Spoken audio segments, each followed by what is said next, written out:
Civil servants are lining up to leave their posts before a February 10 deadline in the hopes of running in the elections for the ruling Justice and Development Party, AKP, even though PM Ahmet Davutoğlu has said he will only approve the candidature of 15 to 20 former bureaucrats.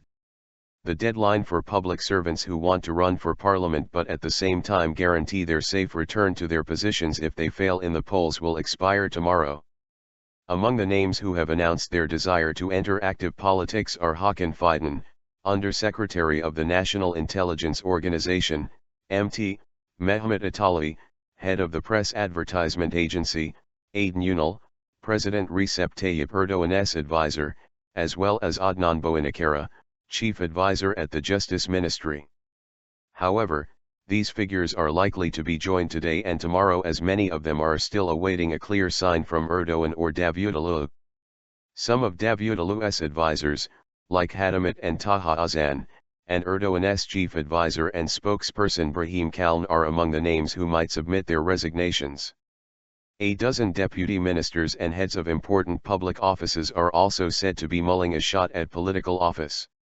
An unrefuted story that was published by the pro-government Yeni Şafak newspaper said the number of civil servants intent on running for parliament was around 700 but that Davutoğlu had made it clear that only 15 to 20 of them would find a place on the nomination list.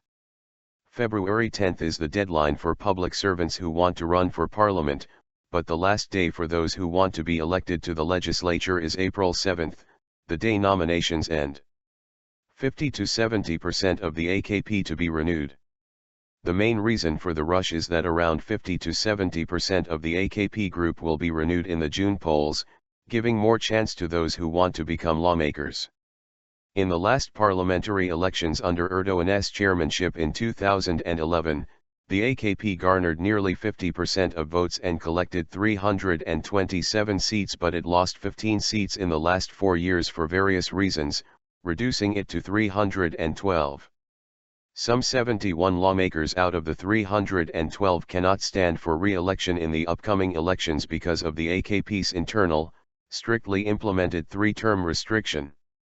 Among them are Parliamentary Speaker Samuel Sisek, Deputy Prime Ministers Bülent Arın, Basir Atalay, Ali Babacan, Justice Minister Bekir Bozdağ, Ministers Faruk Çelik, Mehdi Eker, Taner Yıldız, Erdoğan's chief advisor Binali Yıldırım and others. But the renewal process will not be limited to these figures, as around half of the AKP's parliamentary group have typically been changed in every parliamentary election.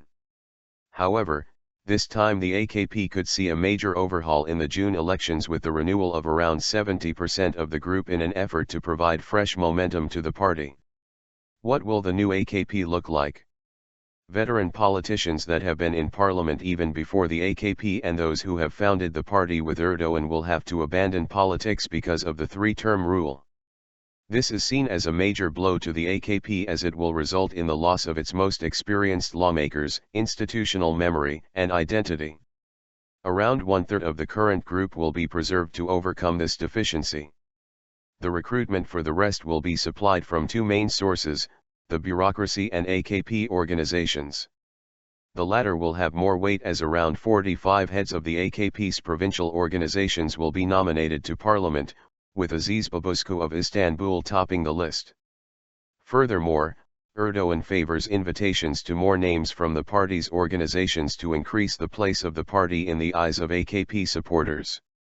The change in the nature of the AKP will bring about a younger and more devoted team fully loyal to Erdoğan, so that the ruling party remains resilient and united against the challenges it will face in the period between 2015 and 2019.